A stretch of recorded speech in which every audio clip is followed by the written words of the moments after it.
Mes chers élèves, bonjour.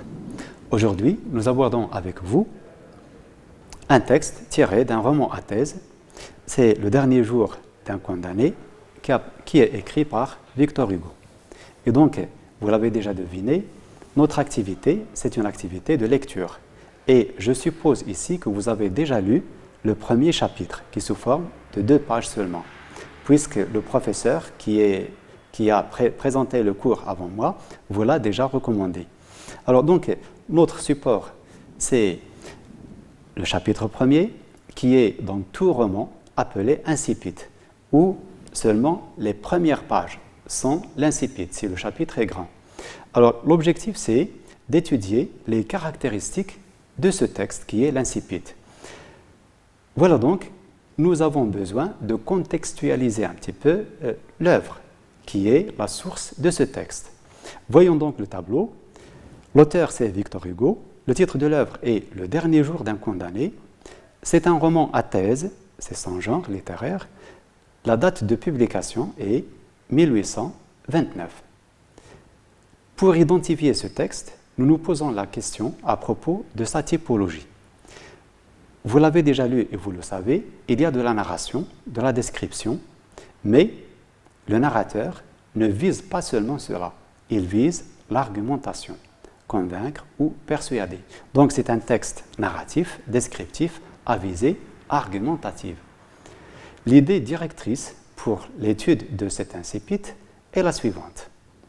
L'effet de la condamnation à mort sur la vie du narrateur, puisqu'il avait déjà sa vie auparavant et à un certain moment, il a été détenu. Ce qui fait toute sa vie a changé. Étudions donc la situation d'énonciation dans ce texte. Nous nous posons donc les questions que vous connaissez déjà. Nous commençons par qui parle, puisqu'il y a quelqu'un qui parle dans le texte. C'est un je qui s'annonce dès le début du texte. Puisqu'il dit je, c'est un narrateur par définition, et donc il est aussi un personnage. Il participe à l'action. C'est lui-même le condamné. Vous savez déjà qu'il se trouve à Bicêtre, dans un cachot, donc il est seul. La question qui se pose, c'est à qui parle-t-il? Il est évident qu'il parle à lui-même. Donc, la question suivante, c'est depuis quand? C'est depuis 5 semaines. Il le dit textuellement dans l'incipit. De quoi parle-t-il? Il parle de sa condamnation, de ses émotions, ses souffrances, ses sentiments. Mais pourquoi en parle-t-il? C'est pour exprimer sa souffrance actuelle, pour faire part aussi de son état d'âme, ses sentiments. Faire part, c'est-à-dire partager. Alors, dans quel but? Pourquoi partager cela? Pourquoi faire part de son état d'âme? Il doit y avoir un autre objectif, c'est de susciter la pitié et impliquer le lecteur. Celui qui lit doit sympathiser avec lui, il est donc impliqué dans sa thèse. Nous passons donc à l'étude proprement dite de ce texte et nous commençons par sa structure de manière générale. Ce texte, nous l'avons réparti en 2 grandes parties. Il y a bien sûr d'autres choix, mais nous avons opté pour cela puisque ça se justifie. Cette structure est basée sur 2 moments, c'est-à-dire 2 situations opposées, ce qu'on appelle 2 mouvements. Le premier mouvement, puis le deuxième. Le premier moment, c'est le moment du passé. Il marque le premier mouvement. Cette partie dans le texte commence par « autrefois » jusqu'à « j'étais libre ». Elle correspond à un seul paragraphe. Le deuxième moment, c'est le moment présent. Donc, autrefois, hors de la prison, et le moment présent où il est en prison, qui va de maintenant jusqu'à la fin du texte. Mais elle intègre aussi le premier paragraphe, cette première partie du texte. Commençons donc par la première partie, ou le premier mouvement. Nous devons donc chercher des indices dans ce texte qui nous montrent comment vit ce détenu en prison. Donc, Les indices sont les suivants. Premièrement, des indicateurs temporels. Nous avons autrefois qui définit son état dans le passé. Les temps verbaux aussi, nous avons l'imparfait, j'étais, s'amuser, c'était, était, ainsi de suite. Il y a plusieurs exemples. Le troisième indice, c'est le champ lexical du bonheur. Et donc, dans cette partie, nous avons le passé, sa vie antérieure, avant sa détention, son emprisonnement, et puis son état d'âme. Il était ou son attitude dans le passé, comment il vivait. Nous avons plusieurs indices du champ lexical du bonheur. Ce sont des mots qui forment un réseau et qui nous donnent cette idée. Esprit jeune et riche, plusieurs idées, plein de fantaisie, inépuisables arabesques, la lumière, des batailles gagnées, des promenades, j'étais libre, etc. Tous ces ingrédients qui veulent dire tout simplement le bonheur. Alors, l'indice suivant, ce sont des figures de style, comme par exemple la comparaison. J'étais un homme comme un autre homme. Il vivait sa vie. La gradation, chaque jour, chaque heure, chaque minute avait son idée. Son esprit était riche d'idées. Et donc, c'était le bonheur. L'hyperbole aussi participe à cet état d'âme d'inépuisables arabesques, inépuisables, interminables. Donc, l'hyperbole. Puis, l'énumération dans une phrase très très longue et qui se forme de plusieurs petites phrases ou plusieurs séquences dans la phrase séparées par des virgules. Elle commence par « c'était des jeunes filles », des splendides chapes d'évêques, etc., jusqu'à la fin de la phrase. Alors, nous concluons donc de tout cela, nous devons tirer une conclusion pour ce qui est de cette première partie. La liberté du narrateur est la vie heureuse dans le passé, par opposition à ce qu'il vit maintenant. Et donc, il était un homme libre, il était heureux dans sa vie avant qu'il ne soit capté ou capturé plutôt et en prison. Alors, nous passons donc à présent au deuxième mouvement qui est marqué par le deuxième moment, ou qui marque plutôt le deuxième moment, c'est le moment présent. Alors, comment se porte-t-il maintenant? Déjà, la partie du texte qui commence par « maintenant », jusqu'à la fin du texte, elle va jusqu'à la fin du texte, mais elle intègre aussi le premier paragraphe. Alors, voyons un petit peu ces indices. Les indices qui vont nous informer sur le moment présent de ce narrateur. Le moment présent est marqué par « maintenant », qui s'oppose à « autrefois ». Alors, l'indice 2, ce sont les temps verbaux.